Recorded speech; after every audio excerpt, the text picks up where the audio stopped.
So I'm here today in my bean garden on my phone, so if the quality is really bad, I'm sorry about that. I'm usually using my camera, which has a little bit better microphone, I think, on it. But I want to talk today about my gourds, Birdhouse Gourds. They kind of grow like pumpkins, but these guys, the last time I grew them in this setup, they really wanted to climb, so I decided I was going to let them climb. I just buried it at the bottom and then I put it back and forth through the holes, and I took some of the little vines and I just kind of twirled them around the best I could without breaking them.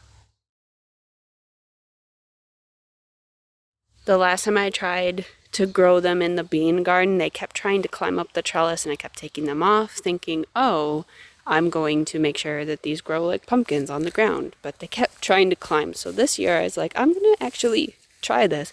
Maybe if they're up and climbing, they're going to be a little happier and they're going to produce more flowers and therefore more gourds. I've only ever gotten one gourd off of any of the vines that I've been growing. This guy is the smaller one, but at the same time, like now that he's in a bigger setup, maybe he'll really start to grow and get tall. Now originally, the bean garden was way off over there, but due to unforeseen circumstances that popped up, we ended up having to move it. So I ended up moving it pretty much all by myself. My husband ended up helping break the ground with a backhoe, and you can't really tell, but there are a bunch of stones that are lining the walkway that I've kind of stomped down. I have to come in here with a weed whacker and get at it. But there's only one area left. Because it's been so rainy the past couple summers, I haven't been able to just like finish it. But this is the only real area that I have left. So down this way and then this little back section here. Once that's done, we have stones in all the way around, and that's great. So if you remember from the first bean garden video where I actually put it in, that I had used plastic, and that was great because it kept the weeds out of the way, but they did grow under the plastic, and then they tried to grow up through the plastic, and it was falling apart, and it really is one of those things where you only have it down for like one summer and that's it.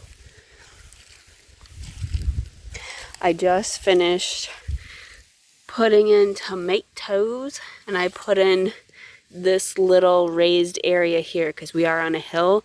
That way any water that comes down this way will kind of be caught a little bit and then sink down in there.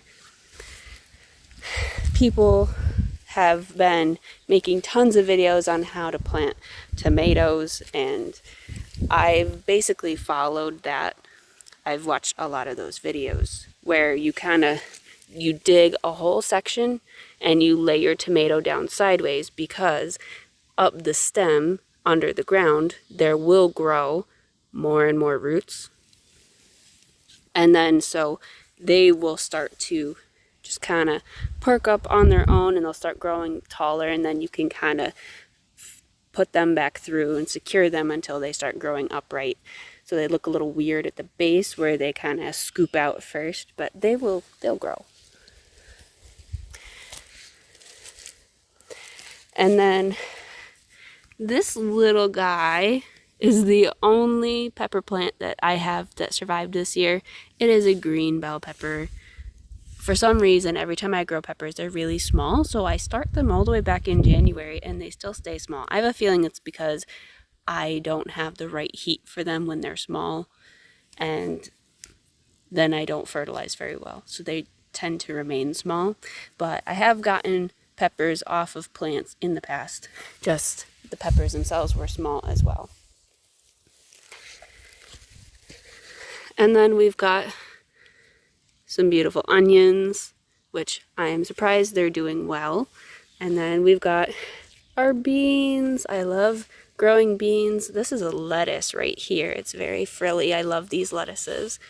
I don't remember what they're called, but they do great on sandwiches. That's usually what I grow them for. And then this one right over here is probably a kale of some sort. I've got a couple different things like kale and Swiss chard that I'm growing. I think this one over here that's very upright, I'm pretty sure is a Swiss chard. I like growing them because they are pretty sturdy, and even though the snails and slugs come out all the time, oh man, this guy got eaten by a slug. But in general, they're pretty resistant to being eaten by the slugs and the snails, which I absolutely hate. Oh look, here's another lettuce thingy. And I know that these are not dandelions because dandelions have much pointier ends to their leaves.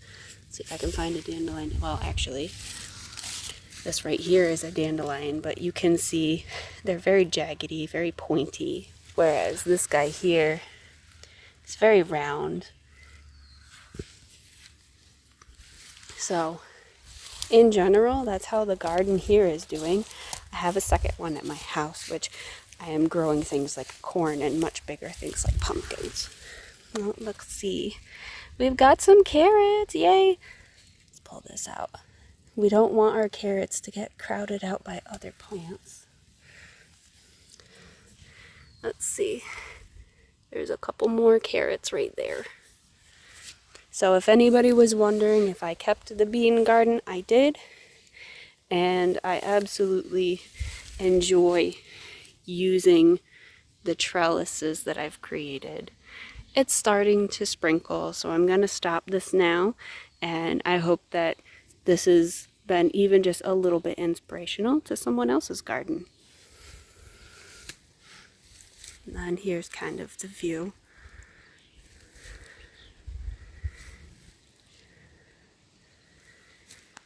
Little 360 view of what my garden sees.